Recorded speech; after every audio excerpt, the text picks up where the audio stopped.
25 de junio, promesa 176. Dios puede comenzar contigo y tocar a toda tu familia. El libro de Hechos, en el capítulo 16, versos 29 al 31, en la Biblia Nueva Traducción Viviente, dice: el carcelero pidió una luz y corrió al calabozo. Cayó temblando delante de Pablo y Silas. Después los sacó y les preguntó: Señores, ¿qué debo hacer para ser salvo? Ellos contestaron: cree en el Señor Jesús y serás salvo con todos los de tu casa. La Biblia, el mensaje, dice: temblando de miedo, el carcelero cayó ante Pablo y Silas. Luego los llevó afuera y preguntó: ¿qué tengo que hacer para salvarme?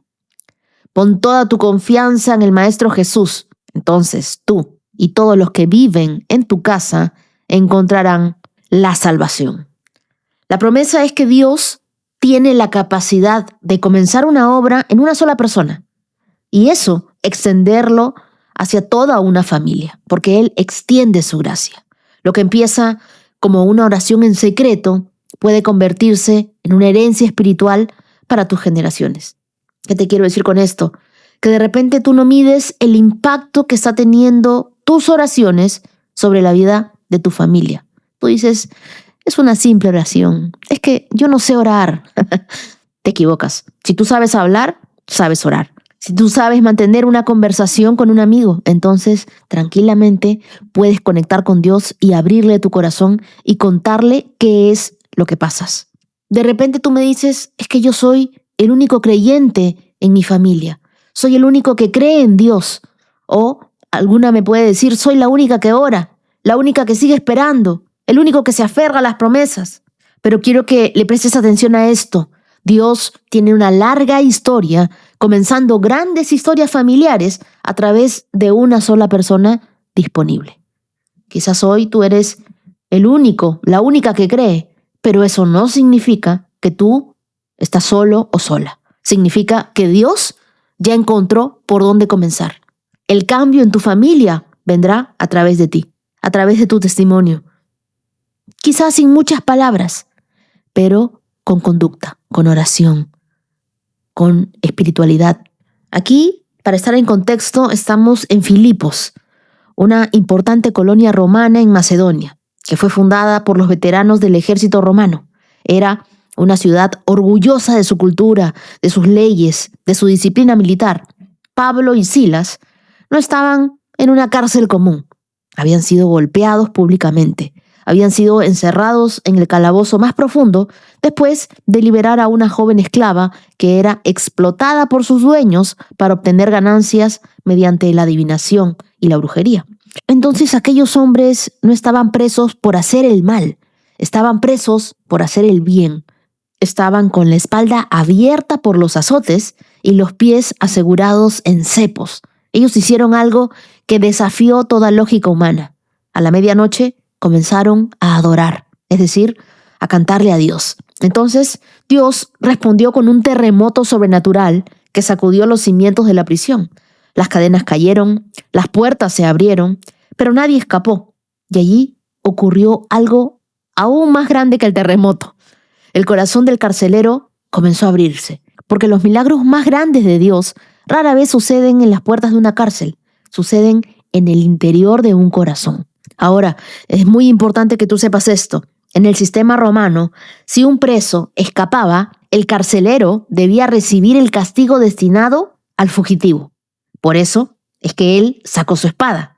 No estaba reaccionando al terremoto, estaba reaccionando a la condena que creía inevitable. Él pensó que todo había terminado, pero justo cuando estaba a punto de rendirse, escuchó la voz de Pablo: no te hagas daño, estamos todos aquí. En ese instante, él entendió algo.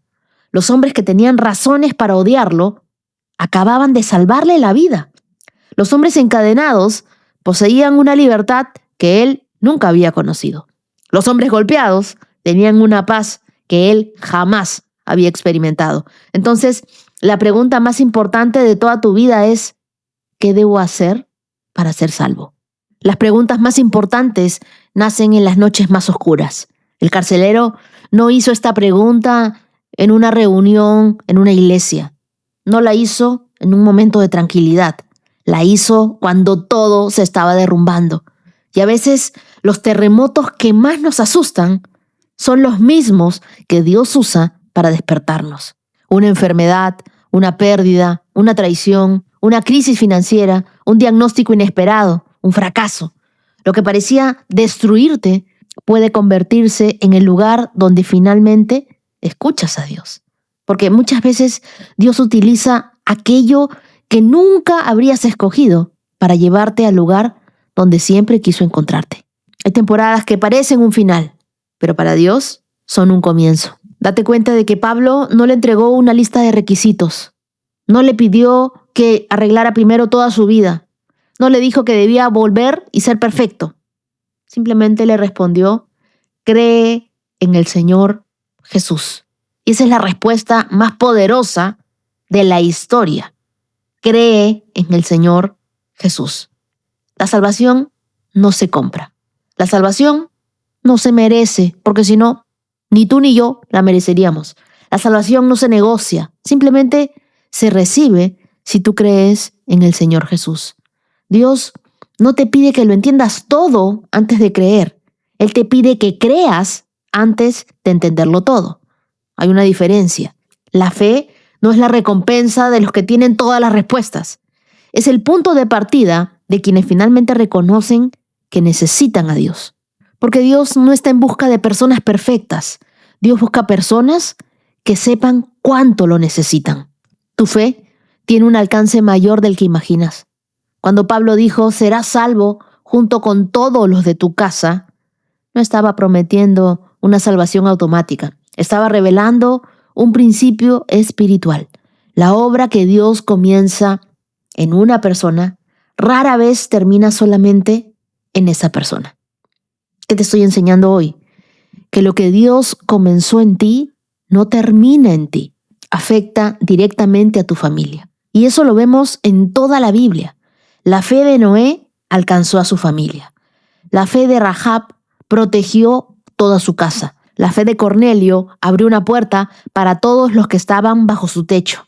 Dios suele comenzar con uno, sí, pero para bendecir a muchos. Todo gran movimiento siempre comienza cuando alguien decide levantarse. Las cosas comenzarán a cambiar en casa, con tu familia, cuando tú te acerques a Dios y ellos vean el cambio en ti. Quizás eres la primera persona que está creyendo. Quizás hoy eres esa persona en tu familia, la única, la primera que está orando, la primera que está rompiendo ciclos, la primera que está escuchando la Biblia, la primera que está construyendo una nueva historia espiritual.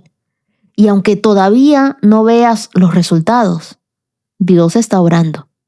Dios suele estar trabajando en lugares donde todavía no puedes ver resultados, pero Él está ahí, porque la luz nunca se queda quieta. La luz se expande. Primero ilumina una esquina, después una habitación, después otra, hasta que toda la casa puede verla. Hoy voy a dejarte una tarea. Quiero que escribas los nombres de las personas de tu familia por las que sigues orando. No escribas solamente sus nombres, escribe también la promesa que tú estás creyendo para cada uno de ellos. Que van a salir libres de la adicción, que van a poder encontrar el amor de su vida, que van a poder perdonarte de corazón. No sé, escribe lo que tú quieras allí. Luego, identifica qué terremoto Dios utilizó para acercarte a Él. Quizás durante años tú lo llamaste: esto es una desgracia, pero tal vez hoy tú puedas verlo como el inicio de una nueva historia. Algo tuvo que suceder que te sacudió y que hizo que tú ahora te acerques a Dios. Ora por tu familia, pero hazlo con expectativa. No ores desde la ansiedad, desde el miedo, tampoco desde la desesperación. Ora desde la confianza de que Dios sigue trabajando incluso cuando tú no puedes verlo. Recuerda, solamente es creer en el Señor Jesús. Ponte la mano en el corazón y repite conmigo: Dios, aunque todavía no vea cambios en mi familia, yo voy a creer que tú sigues escribiendo una historia más grande de la que yo puedo entender. Lo que hoy parece una oración solo mía, sé que mañana puede convertirse en un testimonio para todas mis generaciones. Hoy decido creer que tú puedes comenzar conmigo y tocar a toda mi familia. Y ora por un momento junto a mí. Señor Jesús, gracias, porque tú sigues encontrando personas dispuestas a comenzar nuevas historias de fe. Hoy pongo delante de ti todas las familias de cada persona que hoy está orando conmigo.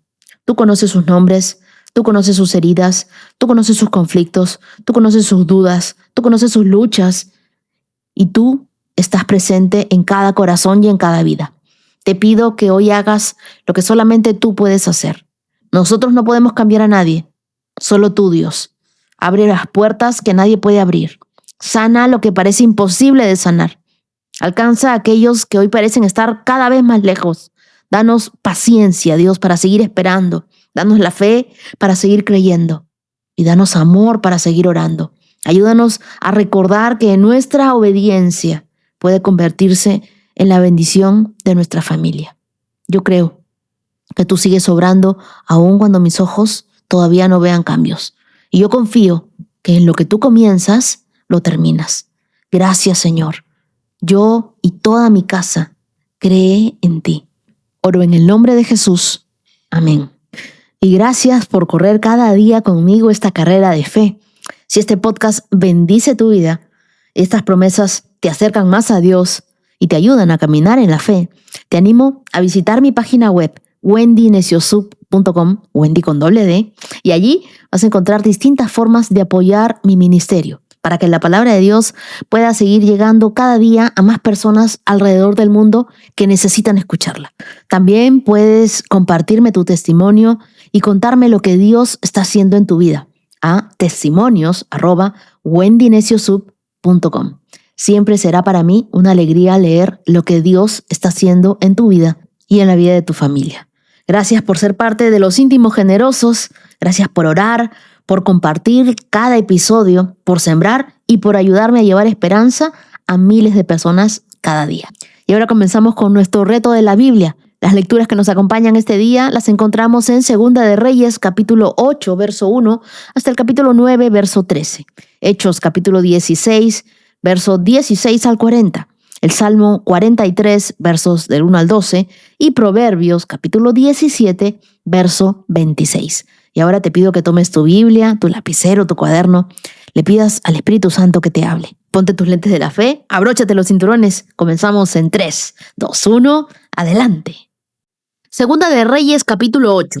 Eliseo le había dicho a la madre del niño que él había resucitado: toma a tu familia y múdate a algún otro lugar, porque el Señor ha decretado que habrá hambre en Israel durante 7 años.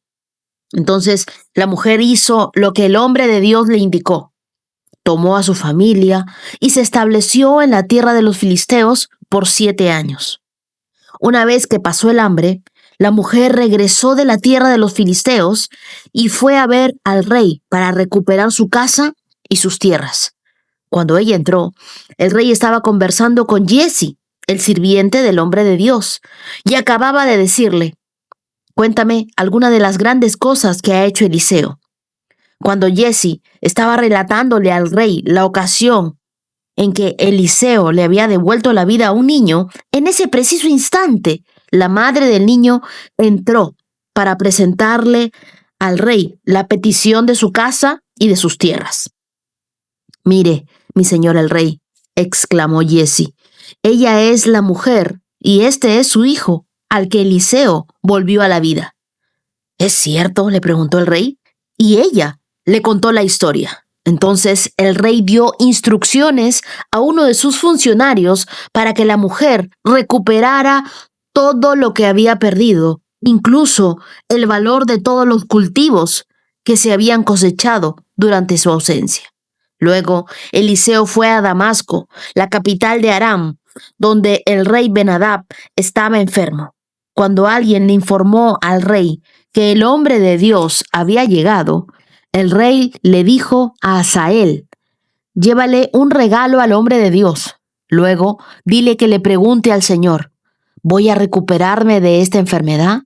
Entonces Hazael cargó 40 camellos con los mejores productos de Damasco para regalarle a Eliseo. Fue a verlo y le dijo, tu siervo, Ben-Hadad, rey de Aram, me ha enviado a preguntarte, ¿voy a recuperarme de esta enfermedad? Eliseo contestó, ve y dile, ciertamente te recuperarás. Pero la verdad es que el Señor me ha mostrado que morirá. Eliseo se quedó mirando a Hazael tan fijamente que Hazael se sintió incómodo. Entonces el hombre de Dios se puso a llorar. ¿Qué pasa, mi señor?, le preguntó Hazael. Yo sé las cosas terribles que tú le harás al pueblo de Israel, contestó Eliseo. Quemarás sus ciudades fortificadas, matarás a sus muchachos a filo de espada, estrellarás a sus niños contra el suelo y abrirás el vientre a sus mujeres embarazadas. Entonces Hazael le dijo, ¿cómo podría un don nadie como yo hacer cosas tan grandes como esas? Eliseo le contestó, el Señor me ha mostrado que tú serás rey de Aram. Cuando Hazael se despidió de Eliseo y regresó, el rey le preguntó, ¿qué te dijo Eliseo? Me dijo que es seguro que te recuperarás, contestó Hazael. Ahora bien, al día siguiente, Hazael agarró una manta, la empapó en agua y se la puso al rey sobre la cara hasta que murió. Entonces Hazael pasó a ser el siguiente rey de Aram.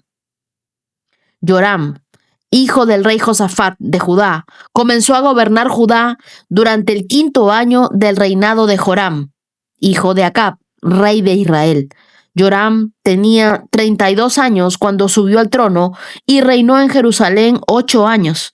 Sin embargo, siguió el ejemplo de los reyes de Israel y fue tan perverso como el rey Acab, porque se había casado con una de las hijas de Acab.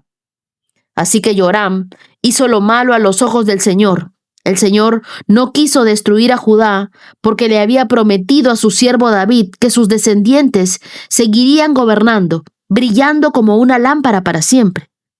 Durante el reinado de Joram, los edomitas se rebelaron contra Judá y coronaron a su propio rey. Entonces Joram marchó con todos los carros de guerra a atacar la ciudad de Zair. Los edomitas rodearon a Joram y a los comandantes de sus carros de guerra, pero él los atacó de noche, al abrigo de la oscuridad. Sin embargo, el ejército de Joram lo abandonó y los soldados huyeron a sus casas. Así que Edom ha sido independiente de Judá hasta el día de hoy. La ciudad de Libna también se rebeló por ese mismo tiempo. Los demás acontecimientos del reinado de Joram y todo lo que hizo están registrados en el libro de la historia de los reyes de Judá. Cuando Joram murió, lo enterraron con sus antepasados en la ciudad de David. Luego, su hijo Ocosías lo sucedió en el trono. Ocosías, hijo de Joram, comenzó a gobernar Judá durante el año 12 del reinado de Joram, hijo de Acab, rey de Israel. Ocosías tenía 22 años cuando subió al trono y reinó en Jerusalén 1 año. Su madre se llamaba Atalía y era nieta del rey Omri de Israel. Ocosías siguió el mal ejemplo de la familia del rey Acab. Hizo lo malo a los ojos del Señor, igual que la familia de Acab, pues eran parientes políticos. Ocosías se unió a Joram, hijo de Acab, en su guerra contra el rey Hazael de Aram en Ramot de Galat. Cuando los arameos hirieron al rey Joram en la batalla, él regresó a Jezreel para recuperarse de las heridas que había recibido en Ramot. Cuando Joram estaba herido, el rey Ocosías de Judá fue a visitarlo a Jezreel. Segunda de Reyes, capítulo 9. Mientras tanto, el profeta Eliseo mandó a llamar a un miembro del grupo de profetas. «Prepárate para viajar», le dijo, «y llévate ese frasco de aceite de oliva. Ve a Ramot de Galat y busca a Jehú, hijo de Josafat, hijo de Nimsi. Llévalo a un cuarto privado, lejos de sus amigos, y derrame el aceite sobre su cabeza. Dile, esto dice el Señor. Yo te unjo para que seas rey de Israel. Luego abre la puerta y corre por tu vida. Entonces el joven profeta hizo lo que se le indicó y fue a Ramot de Galat. Cuando llegó, encontró a Jehú sentado con otros oficiales del ejército. «Tengo un mensaje para usted, comandante», le dijo. «¿Para quién de nosotros?», preguntó Jehú. «Para usted, comandante», le contestó. Entonces Jehú dejó a los otros y entró en la casa. Acto seguido, el joven profeta derramó el aceite sobre la cabeza de Jehú y dijo: «Esto es lo que el Señor, Dios de Israel, dice: Yo te unjo rey del pueblo del Señor Israel. Tú destruirás a la familia de Acab, tu amo. Así vengaré el asesinato de mis profetas y de todos los siervos del Señor, a quienes Jezabel mató. Es preciso que toda la familia de Acab sea aniquilada. Destruiré a cada uno de sus descendientes varones, tanto esclavos como libres, en todo Israel. Destruiré a la familia de Acab, así como destruí a las familias de Jeroboam, hijo de Nabat, de Baasa, hijo de Ahías. Los perros se comerán a Jezabel, la esposa de Acab, en la parcela de Jezreel, y nadie la enterrará». Enseguida, el joven profeta abrió la puerta y salió corriendo. Jehú regresó a donde estaban los otros oficiales y uno de ellos le preguntó: «¿Qué quería ese loco? ¿Está todo bien?». «Ya sabes cómo parlotea un hombre de esos», contestó Jehú. «¿Estás ocultando algo?», le dijeron ellos. «Cuéntanos». Entonces Jehú les contó. Él me dijo: «Esto dice el Señor: Yo te he ungido para que seas rey de Israel». Enseguida ellos tendieron sus mantos sobre las gradas y tocaron el cuerno de carnero mientras gritaban: «Jehú es rey». Segunda de Reyes, capítulo 8, versos del 1 al 6, comienza con una historia que retoma a la mujer sunamita, a la mujer a la cual Eliseo resucitó a su hijo. Y no solamente eso, sino también la mujer que recibió la promesa de tener un hijo. Es la misma mujer que hospedó a Eliseo. Ahora vuelve a esta escena en un contexto distinto. Había sequía, había hambruna y había mucho desplazamiento de gente.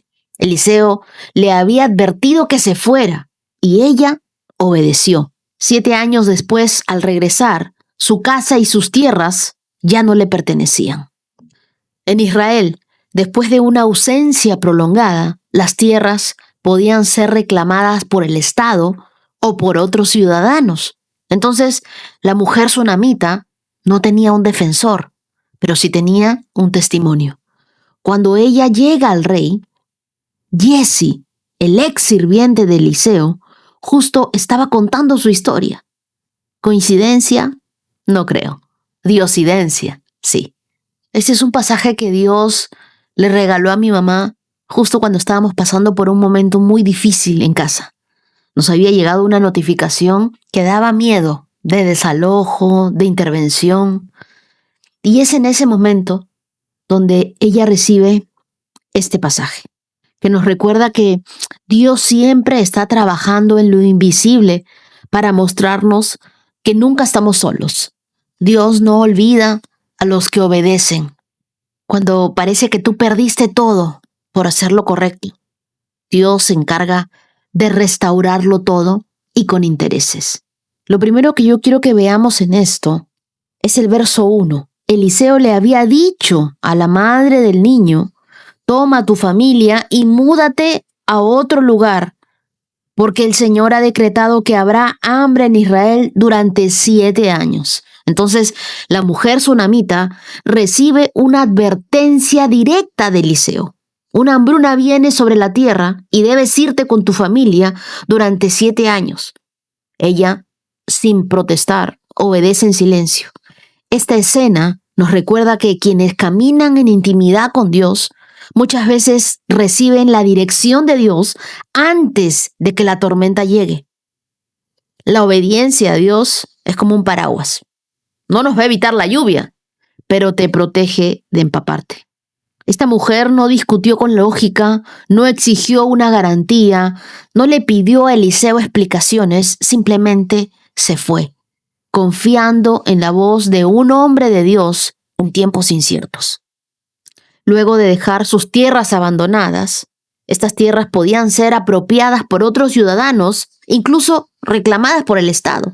Al regresar, esta mujer descubrió que su casa, sus campos, ya no eran suyos. En la cultura de la época, una mujer sin esposo y que regresaba sin respaldo legal tenía pocas o nulas posibilidades de recuperar sus bienes. Pasaron 7 largos años, años de pérdida, años de desarraigo, años de distancia de su hogar, pero no de su fe. Cuando ella vuelve, lo hace para presentarse ante el rey. Es impactante que lo hace aunque no tiene abogado, tiene un testimonio. No tiene los títulos en la mano, pero tiene una historia marcada por lo sobrenatural. Tiene un hijo. Ella regresa, pero no a reclamar, no por un derecho, sino por una promesa.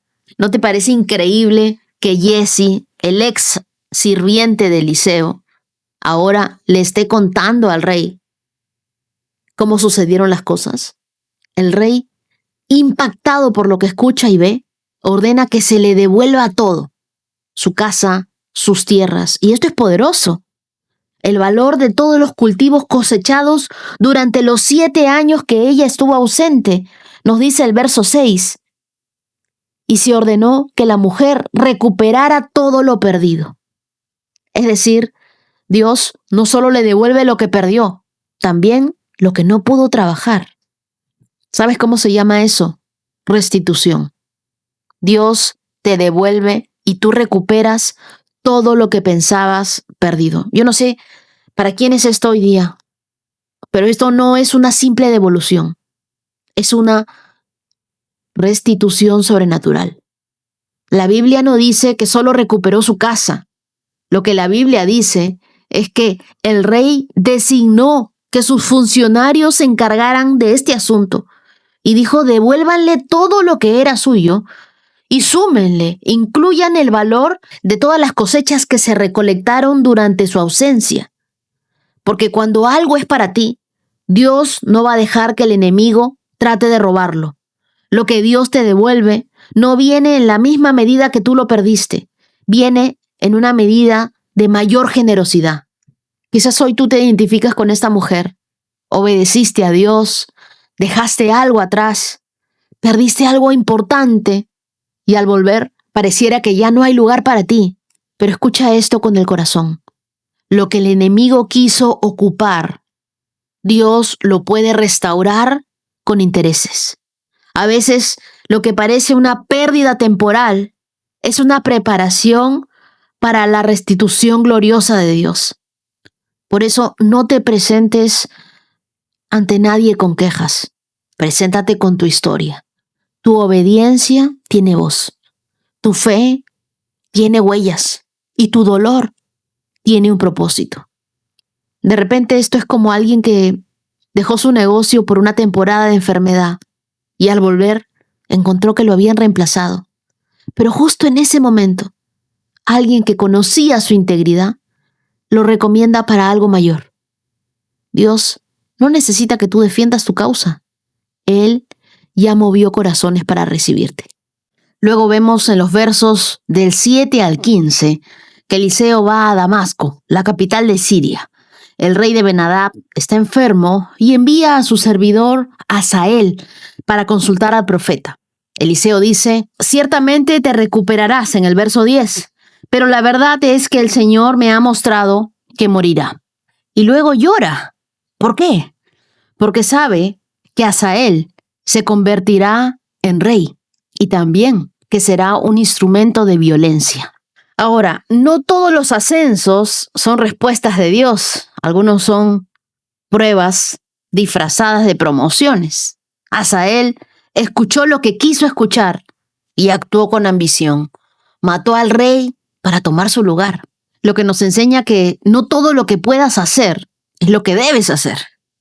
La ambición sin dirección espiritual convierte oportunidades en armas. Es como si tú recibieras una contraseña bancaria por error y en lugar de reportarla, te aprovechas. La oportunidad No siempre es una bendición. A veces es un test de integridad. Antes de avanzar, siempre pregúntate, ¿esto honra a Dios o lo estoy haciendo solo por ego? Y luego en Segunda de Reyes capítulo 8, versos del 16 al 29, nos hablan sobre Joram, Ocosías y el peso de una herencia espiritual corrompida. Aquí se entrelazan los reinos del norte y del sur. Joram, en Judá, sigue los pasos de los reyes de Israel al casarse con Atalía, hija de Acab y Jezabel. Luego, su hijo Ocosías sube al trono y camina también por el camino del mal. Porque lo que una generación tolera con ligereza, la siguiente lo va a practicar con mayor intensidad. Tú no puedes vivir bien si normalizas lo que Dios ya llamó perverso. Las alianzas equivocadas no solo contaminan tu presente, sino también el legado que dejas. Revisa bien tus alianzas. ¿Quién te está influenciando? Porque tú lo que toleras hoy será motivo de ruina para tus hijos mañana. Vemos cómo en el capítulo 9 de Segunda de Reyes, Eliseo envía a un joven profeta a ungir a Jehú como rey de Israel. Lo hacen en secreto, rápido, y luego escapa. Jehú es un comandante militar. No era un hombre piadoso, pero Dios lo escoge para una misión: destruir la casa de Acab. Y con esto a veces Dios no elige a los más santos, sino a los más dispuestos a ejecutar su plan. Cuando Dios quiere restaurar algo, a veces primero lo derriba y el cambio empieza con una ruptura. Entonces pídele a Dios que te unja para hacer lo que otros evitan: cortar ciclos, confrontar errores, romper con patrones de destrucción. Hechos capítulo 16, verso 16. Cierto día, cuando íbamos al lugar de oración, nos encontramos con una joven esclava que tenía un espíritu que le permitía adivinar el futuro. Por medio de la adivinación, ganaba mucho dinero para sus amos. Ella seguía a Pablo y también al resto de nosotros gritando: estos hombres son siervos del Dios Altísimo y han venido para decirles cómo ser salvos. Eso mismo sucedió día tras día, hasta que Pablo se exasperó de tal manera que se dio la vuelta y le dijo al demonio que estaba dentro de la joven: te ordeno en el nombre de Jesucristo que salgas de ella. Y al instante el demonio la dejó. Las esperanzas de sus amos de hacerse ricos ahora quedaron destruidas, así que agarraron a Pablo y a Silas y los arrastraron hasta la plaza del mercado ante las autoridades. Toda la ciudad estaba alborotada a causa de los judíos. Les gritaron a los funcionarios de la ciudad: enseñan costumbres que nosotros los romanos no podemos practicar porque son ilegales. Enseguida se formó una turba contra Pablo y Silas, y los funcionarios de la ciudad ordenaron que se les quitaran la ropa y los golpearan con varas de madera. Los golpearon severamente y después los metieron en la cárcel. Le ordenaron al carcelero que se asegurara de que no escaparan. Así que el carcelero los puso en el calabozo de más adentro y les sujetó los pies en el cepo. Alrededor de la medianoche, Pablo y Silas estaban orando y cantando himnos a Dios, y los demás prisioneros escuchaban.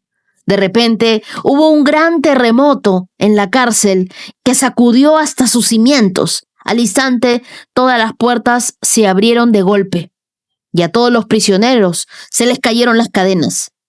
El carcelero se despertó y vio las puertas abiertas de par en par. Dio por sentado que los prisioneros se habían escapado, por lo que sacó su espada para matarse. Pero Pablo le gritó: «¡Detente! ¡No te mates! Estamos todos aquí». El carcelero pidió una luz y corrió al calabozo y cayó temblando ante Pablo y Silas. Después los sacó y les preguntó: «Señores, ¿qué debo hacer para ser salvo?». Ellos le contestaron: «Cree en el Señor Jesús y serás salvo junto con todos los de tu casa». Y les presentaron la palabra del Señor tanto a él como a los que vivían en su casa. Aún a esa hora de la noche, el carcelero los atendió y les lavó las heridas. Enseguida, ellos lo bautizaron a él y a todos los de su casa. El carcelero los llevó adentro de su casa y les dio de comer, y tanto él como los de su casa se alegraron porque todos habían creído en Dios. A la mañana siguiente, los funcionarios de la ciudad mandaron a un policía para que le dijera al carcelero: «Suelta a esos hombres». Entonces el carcelero le dijo a Pablo: «Los funcionarios de la ciudad han dicho que tú y Silas quedan en libertad. Vayan en paz». Pero Pablo respondió: «Ellos nos golpearon en público, sin llevarnos a juicio, y nos metieron en la cárcel. Y nosotros somos ciudadanos romanos. ¿Ahora quieren que nos vayamos a escondidas? De ninguna manera. Que vengan ellos mismos a ponernos en libertad». Cuando la policía dio su informe, los funcionarios de la ciudad se alarmaron al enterarse de que Pablo y Silas eran ciudadanos romanos. Entonces fueron a la cárcel y se disculparon con ellos. Luego los sacaron de allí y les suplicaron que se fueran de la ciudad. Una vez que salieron de la cárcel, Pablo y Silas regresaron a la casa de Lidia. Allí se reunieron con los creyentes y los animaron una vez más. Después se fueron de la ciudad. Filipos no era cualquier ciudad. Era una colonia militar romana donde los ciudadanos disfrutaban de privilegios especiales, inmunidad de impuestos y gobierno propio. En este contexto, Pablo y Silas predicaban un mensaje que no solo incomodaba lo espiritual, sino también lo político. Recordemos que ellos habían tenido un encuentro clave junto al río con Lidia, pero ahora el Espíritu Santo los lleva a un escenario muy diferente: la cárcel. El verso 16 nos dice que cierto día ellos iban al lugar de la oración y nos encontramos con una joven esclava que tenía un espíritu que le permitía adivinar el futuro por medio de la adivinación y ganaba mucho dinero para sus amos. Esta joven era explotada por sus dueños como un negocio espiritual. Y aunque aparentemente decía la verdad sobre Pablo y Silas, porque ellos eran siervos del Dios Altísimo, el espíritu detrás de ella no era de Dios. Ella estaba haciendo alarde, haciendo gritos, pero eso no venía de Dios. Pablo discierne esto y la reprende en el nombre de Jesús. No todo lo que suena a verdad viene del espíritu de la verdad. No te dejes impresionar por lo que es espiritual. Es mejor ser guiado por el Espíritu Santo. Pídele a Dios discernimiento para darte cuenta de esos engaños espirituales. Vemos actualmente muchas cuentas en redes sociales que citan versículos que aparentemente hablan de Dios, pero manipulan para confundir. No todo el que usa el nombre de Dios viene de Dios. La Biblia nos dice en el verso 18 que una vez que Pablo la reprende, al instante el demonio la dejó. Entonces, si te das cuenta que detrás de esa aparente alabanza a Dios había un demonio. Al ver que se les acabó el negocio a los dueños, a los amos de esta joven, hacen arrestar a Pablo y a Silas y los acusan falsamente. Los golpean públicamente desnudos y los encarcelan. Pero aquí sucede algo poderoso. Pablo no luchó por defender su reputación, sino él continuó para preservar su misión. Si tú tienes que elegir entre tener la razón o tener impacto, elige obedecer a Dios. El impacto vendrá después. No todo ataque tiene que ser respondido. A veces la injusticia es el escenario que Dios usa para desatar milagros invisibles. Verso 25 y 26 nos dice que Pablo y Silas, alrededor de la medianoche, estaban orando, cantando himnos a Dios, y los demás prisioneros lo escuchaban.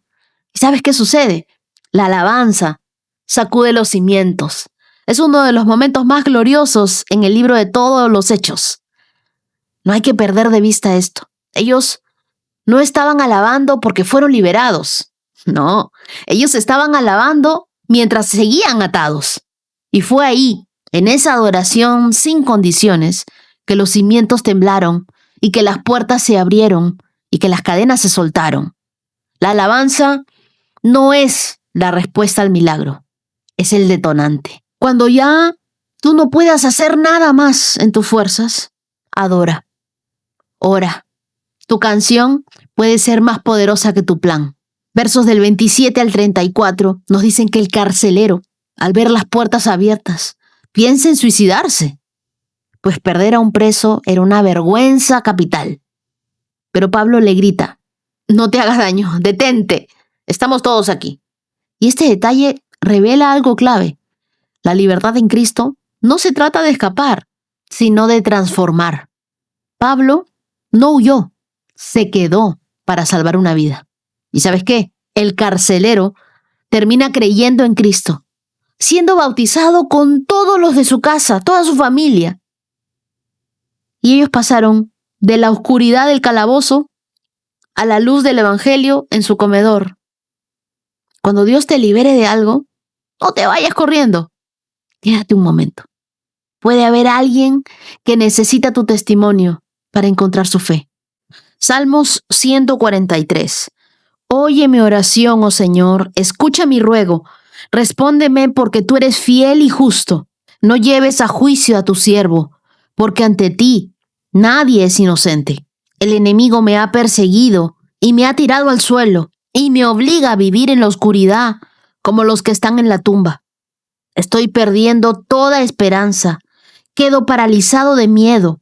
Recuerdo los días de antaño, medito en todas las grandes obras y pienso en lo que has hecho.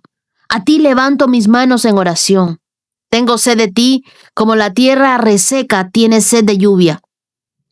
Ven pronto, Señor, y respóndeme, porque mi abatimiento se profundiza. No te apartes de mí o moriré.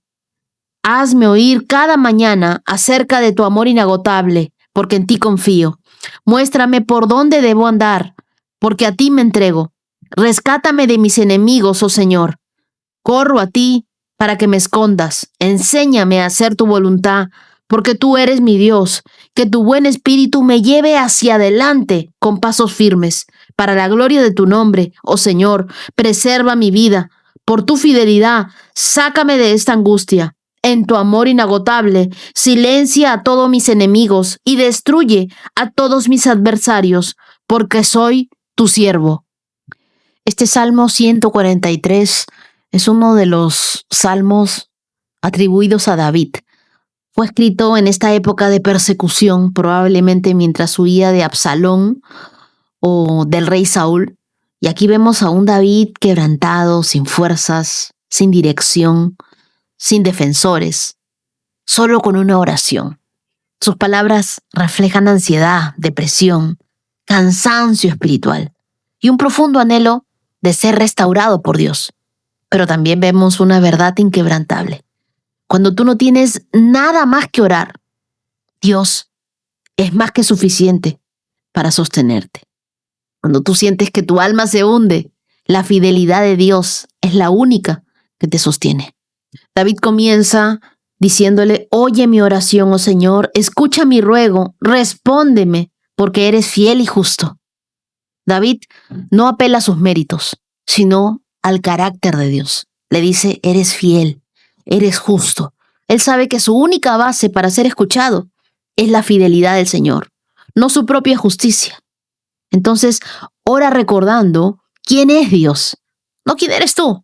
No negocies con tus buenas obras. Acércate con confianza a su fidelidad. En el verso 2, David reconoce su humanidad. Él no se justifica, tampoco se esconde. Acepta que comparado con la santidad de Dios, nadie puede pasar la prueba. Versos 3 y 4, me gusta la forma que tiene de abrirse delante de Dios. Y le dice: el enemigo me ha perseguido, me ha tirado al suelo y me obliga a vivir en la oscuridad como los que están en la tumba. Estoy perdiendo toda esperanza, quedo paralizado de miedo. Recuerdo los días de antaño, medito en todas tus grandes obras y pienso en lo que has hecho. David aquí describe su estado emocional. Él se siente derrotado, aplastado, apagado internamente. Aquí David estaba deprimido, pero continuaba orando. Es como alguien que lucha contra la ansiedad, no puede dormir bien, y cada día se levanta con más carga, pero aún así pone su música de adoración mientras se va vistiendo. porque cuando la ansiedad aprieta, la oración es tu defensa. Versos 5 y 6, David recuerda los días de antaño y dice, extiendo mis manos hacia ti, tengo sed de ti como tierra seca. Aquí David se ancla al pasado para recuperar la esperanza. No se aferra a lo que siente, se aferra a lo que recuerda. Haz memoria de lo que Dios ya ha hecho. Anota tus testimonios, repítelos en voz alta. Alimenta tu fe con esa memoria espiritual, no con tu temor actual. Versos 7 y 8 le dice, ven pronto, Señor, respóndeme, porque mi abatimiento se profundiza. No te apartes de mí o moriré. Hazme oír cada mañana acerca de tu amor inagotable, porque en ti confío. Muéstrame por dónde debo andar, porque a ti me entrego. Aquí David le está diciendo a Dios, yo no puedo más sin ti. Si tú no me hablas hoy, me desarmo. Pero también le dice, muéstrame el camino por donde debo andar. Porque cuando tú te sientes perdido, no necesitas una explicación, necesitas dirección de parte de Dios. Y yo creo que el verso 10 debería ser parte de nuestra oración diaria. Enséñame a hacer tu voluntad, porque tú eres mi Dios. Que tu buen espíritu me lleve hacia adelante con pasos firmes. No basta con solo pedirle a Dios que nos saque del problema. Necesitamos aprender a caminar bien. La voluntad de Dios es más que un destino. Es una forma de vivir cada paso con Él. Y David termina su oración diciéndole, versos 11 y 12, para la gloria de tu nombre, oh Señor, preserva mi vida. Por tu fidelidad, sácame de esta angustia. En tu amor inagotable, silencia a todos mis enemigos y destruye a todos mis adversarios, porque soy tu siervo. Aquí David termina con valentía. Él cree que Dios puede restaurar su alma y también hacerle justicia. Su confianza se ancla en el nombre de Dios y en su fidelidad. Si tú estás cansado el día de hoy emocionalmente, ora con intensidad, ora este Salmo 143, así como oró David. Si tú te sientes solo, levanta tus manos y dile a Dios, creo, aquí estoy, preparado. Si tú no sabes qué hacer, pídele dirección. Dile, Dios, enséñame a hacer tu voluntad. Guíame por el camino correcto. Y si te cuesta orar, ora con sus palabras. Lee este salmo en voz alta y haz de este salmo tu mapa de oración. Ahora leamos Proverbios capítulo 17, verso 26. ¿Está mal castigar al justo por ser bueno o azotar a los líderes por ser honestos? Este versículo nos confronta con una realidad lamentablemente común en todo tiempo. Cuando la verdad incomoda, el poder tiende a castigar a quien la dice. En la cultura del antiguo Israel, los jueces y los líderes eran responsables de mantener la integridad de la justicia. Pero cuando se dejaban llevar por la corrupción o por el miedo, el justo era castigado y el líder veraz era silenciado. Este proverbio tiene una doble advertencia. Está mal castigar a los justos simplemente por serlo, y está mal azotar o castigar a quienes lideran con verdad. Dios no solo bendice a los que dicen la verdad, sino a los que la sostienen cuando todos la abandonan. La verdad no siempre será aplaudida, pero debe ser sostenida. Hoy vivimos en una cultura donde muchas veces decir la verdad te hace blanco de burla, de cancelación, de desprecio de la gente. Pero este versículo nos recuerda que quien actúa con rectitud, aunque sufra, cuenta con el respaldo de Dios. La verdad no tiene que gritar, solo tiene que resistir lo suficiente para que la mentira se desgaste. Y así llegamos a nuestros 176K y ahora te invito a escuchar el testimonio de Melissa desde Chihuahua, México. Te quiero contar mi testimonio, me acaba de pasar, estoy impactada, estoy muy emocionada de la gloria y la mano de Dios. Sabes que hoy en la mañana noté que mi carro prendió el ventilador y noté que estaba más caliente, entonces al salir del trabajo recordé llenar el depósito de agua para que no se estuviera calentando. Así lo hice, pero ya que iba manejando noté que se volvió a calentar. Estaba yo en una cumbre, en una calle muy empinada y noté cómo empezó a perder fuerza el motor. Y en el momento clamé, Dios, por favor, socórreme, ayúdame a librar esta. Yo pensando en que Dios me ayudara, que no le pasara nada a mi carro y que no se apagara. Pues nada más termino de subir esta cumbre empinada y se apaga mi carro. no prende por el sobrecalentamiento y me asusté, me bajé y no tardó ni 2 minutos y una persona se acercó y me dijo, vamos a moverlo para que no estés aquí alguien te puede, si no te ve, te puede golpear. Me ayudó, movimos el carro, no se terminaba de ir esta persona y llegó una segunda persona a ayudarme y me dice, yo tengo una flotilla de carros iguales al tuyo, déjame te ayudo, tengo una computadora para escanearlo para ver qué le pasó a tu carro. Y esta persona se quedó conmigo, me ayudó hasta que arreglamos el carro, le checó más y vio que tenía una manguera suelta y me dijo, no traes aire acondicionado, anota mi número, yo te lo arreglo, no te cobro nada. Y así fue. Y Wendy, estoy impresionada de cómo yo clamé a Dios para que no le pasara nada a mi carro, para que no se apagara, pero Dios utilizó eso, utilizó el fallo de mi carro para encontrarme con esta persona que lo terminó dejando mejor de lo que estaba. Y pues nada, Dios no me deja de enseñar que su plan es perfecto, que Él sabe más que yo y que pase lo que pase, Él ya está cubriendo, ya está obrando en mi vida y ya tiene la solución a lo que a mí me aqueja, a lo que a mí me preocupa. Gloria a Dios. Mi querida Melissa, muchas gracias por compartir tu testimonio. Me encanta porque nos recuerda que muchas veces nuestra oración es, Señor, que no pase esto. Mientras que siempre la respuesta de Dios es, confía en mí. Incluso en eso que sale de tu control, Dios ya está camino a bendecirte. ¿Y cuántas veces nosotros creemos que un retraso, una puerta cerrada, una falla, una mala noticia, que son cosas que escapan de nuestro control, pero no del control de Dios? Él tiene todo preparado. Él no solo cuida de nosotros, sino también coordina todas las cosas, las personas, los tiempos, las circunstancias, y todo con una precisión increíble. Nunca olvides lo que viviste ese día, Melissa, porque aun cuando el futuro parezca salirse de control, quiero que recuerdes este momento y dile a tu corazón, si Dios me sorprendió una vez, Él también lo puede hacer otra vez. Te quiero regalar Proverbios capítulo 16, verso 9, que dice, podemos hacer nuestros planes, pero el Señor determina nuestros pasos. Dios va delante de ti, Melissa, y Él seguirá haciéndolo cada día y siempre para mejor. Él tiene cuidado de ti. Y ahora quiero agradecer a los corazones generosos íntimos de esta hermosa comunidad. Muchas gracias a Victoria Marianela Medina, gracias a Aida Saki, muchas gracias a Mechelis Blanco. Dios te bendiga. Dan Díaz, muchas bendiciones para Marlene Rendón Rodríguez. Y desde YouTube, muchas gracias a María Luna y a Verónica González. Y a ustedes, queridos, quiero regalarles Primera de Crónicas, capítulo 5, verso 20, que dice, clamaron a Dios durante la batalla y Él contestó su oración porque confiaron en Él. Así que tengan la seguridad que cada vez que nosotros clamamos al Señor, oramos a Él, Él nos responde. Y sus respuestas siempre superan nuestras expectativas. Quiero que sepan que ustedes estarán en mis oraciones. Muchas gracias, querida comunidad de íntimos, por acompañarme hasta aquí. Nos vemos, no se olviden, el 5 de julio a las 5 de la tarde a través de mi canal de YouTube, que tenemos nuestro vivo como de costumbre. Que tengan un día lleno de gracia y misericordia. Shalom, shalom. Has escuchado 365 Promesas. Síguenos en Facebook e Instagram, @Wendy Necio Sub.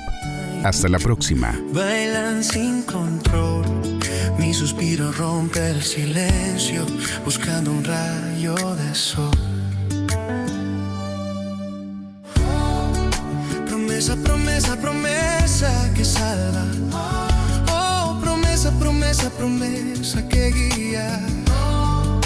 Promesa, promesa plena en ti.